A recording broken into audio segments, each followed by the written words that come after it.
আমাৰ এয়া ভুক্তভোগী সোণাপুৰ ৰাস্তাত ঘাঘৰাৰ পৰা অহা পানীয়ে আমাক তাৰমানে বিভ্ৰান্তিৰ সৃষ্টি কৰিছে। শ্ৰদ্ধাৰ দৰ্শক মণ্ডলী আপোনালোকে দেখিবলৈ পাইছে, এয়া ভুক্তভোগী সোণাপুৰ ৰাস্তা। ভুক্তভোগী সোণাপুৰ ৰাস্তাৰ একাংশ ঘাঘৰাৰ মৰা সুঁতিৰ পানীয়ে তাৰমানে বুৰাই পেলাইছে। লগতে আপোনালোকে জানিব, এই যে মেটেকা আছে, মেটেকাবোৰ এতিয়া মাৰিবলৈ লৈছে, যাক তাৰমানে মাৰিবলৈ সহজ নহয়। আমাৰ কেমেৰামেনে ইতিমধ্যে দেখাই আছে, এই যে মেটেকাবোৰ দেখিছে, এইবোৰ তাৰমানে এতিয়া মৰাৰ উপক্ৰম। ৰাইজ, আমি আপোনালোকক এটা বস্তু দেখিছোঁ, ইয়াত তাৰমানে ধান, ইয়াত সৰিয়হ, বিভিন্ন ধৰণৰ শস্য মৰাৰ উপৰিও যিটো মেটেকা মৰাৰ যিটো পানী আহিছে, এই পানীখিনি ভয়ংকৰ। আপোনালোকে দেখিলে হয়তো তাৰমানে ভয় খাই যাব যে মেটেকা মৰা পানী কি বানপানী। ইয়াত দেখিছে গাড়ীখন আহি আছে, কিমান তাৰমানে তললৈ আহি আছে চাওক। এয়া ভুক্তভোগী সোণাপুৰ ৰাস্তা, এয়া ভুক্তভোগী সোণাপুৰ ৰাস্তাৰ পথ। আৰু এখন গাড়ী আহি আছে, চব পানী পানী পানী, কেউফালে পানী, যাক আমি তাৰমানে আজিও তাৰমানে আজি আমাৰ পথাৰচুবা সোণাপুৰ ৰাইজে আজি তাৰমানে শৃংখলিতভাৱে থাকিব পৰা নাই। গৰু ছাগলী সকলোবোৰ ওখ ঠাইলৈ নিব লগা হৈছে। এইবোৰ গাড়ী যি আহি আছে, এই গাড়ীবোৰৰ তলত তাৰমানে ইঞ্জিনত পানী লাগি আছে চাওক। আমাৰ কেমেৰামেনে এইফালে এইটো ঘূৰাই দিব, কেমেৰাটো ঘূৰাই দিব এইফালে। কেমেৰামেন ৰণদীপক তাৰমানে আমি কেমেৰাটো ঘূৰাই দিবলৈ কৈছোঁ।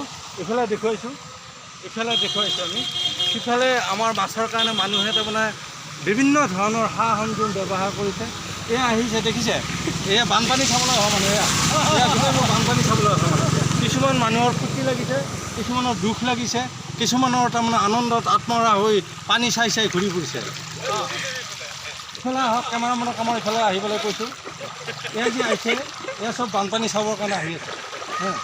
এয়া ফূৰ্তি লাগিছে, কিন্তু এওঁলোকৰ দেউতাক, এওঁলোকৰ মাকৰ আমাৰ যি কঠীয়া মাৰি লৈ যাব, এতিয়া ধানডৰা মাৰি লৈ যাব, এওঁলোকৰ তাৰমানে কোনো তাৰমানে ইয়াত নাই, কেৱল তাৰমানে বানপানী চাবৰ কাৰণে ইয়াতে আহিছে। আমাৰ কেমেৰামেন ৰণদীপে দেখুৱাব, এইফালে দেখুৱাব। এইটো ফিচাৰী আহিছিলে, এইটো সকলোবোৰ মাছ তাৰমানে ইয়াৰ পৰা উঠি গ'ল। এইবোৰ উঠি গৈছে, এইবোৰ দেখিছে। ইয়াতে জাল আছে, মাছ ধৰা জাল আছে। আৰু এইবোৰ যি ভণ্টিহঁত আহিছে, এই ভণ্টিহঁত কেৱল তাৰমানে পানী চাবৰ কাৰণে আহিছে। আমি আৰু কিছু দেখুৱাম, কেমেৰামেনক ইফালে তাৰমানে ফটোটো দেখুৱাবলৈ কৈছোঁ। ইফালে তাৰমানে আমাৰ জাল পাতি থোৱা হৈছে, কয়লিঙি জাল। কয়লিঙি জালত আপোনালোকৰ মাছ লাগিছেনে নাই মই আপোনালোকক দেখুৱাই আছোঁ। তাৰপিছত আমি দেখুৱাবলৈ লৈছোঁ, এই কয়লিঙি জাল, এয়া চাব আপোনালোকে। মাছ কিন্তু এতিয়ালৈ তাৰমানে লাগিছেনে নাই ঠিক ক'ব নোৱাৰিম, কিন্তু এইখন কয়লিঙি জাল, এয়া দেখিছেনে আপোনালোকে? এইখন জাল, এইখন জালক কয়লিঙি জাল বুলি কয়। এইটো কল মাছ লাগে, এইখন দেখিছে এইখন। আৰু আপোনালোকক এটা বস্তু তাৰমানে দেখুৱাবলৈ নাপায়, দেখা নাপায়, কিন্তু আমি আমাৰ কেমেৰা আগত সেইটো বস্তু দেখুৱাবলৈ আমি চেষ্টা কৰি আছোঁ। এয়া দেখিছে, এয়া চাব, এয়া মাছ লাগিছে, এয়া কয়লিঙিত মাছ লাগিছে। এয়া আমি ৰাইজক দেখুৱাই আছোঁ, আমাৰ ঘাঘৰাৰ পৰা অহা পানীত মাছ পানী সমানে আহি আছে। এয়া দেখিছে, এয়া দৰ্শকক দেখুৱাবৰ কাৰণে আমাৰ কেমেৰামেনক অনুৰোধ জনাইছোঁ। এইটো কয়লিঙি জালত যি মাছ লাগি আছে, এইবোৰ দেখুৱাবৰ কাৰণে আমি তেওঁক অনুৰোধ জনাইছোঁ। এয়া চাব, এয়া গৰৈ মাছ,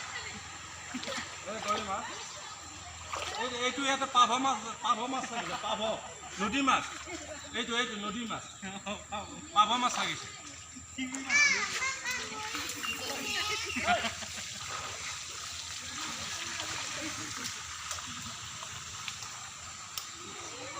আমি মাছ কেইটাৰ পাছে এৰুৱাই লৈ যাম।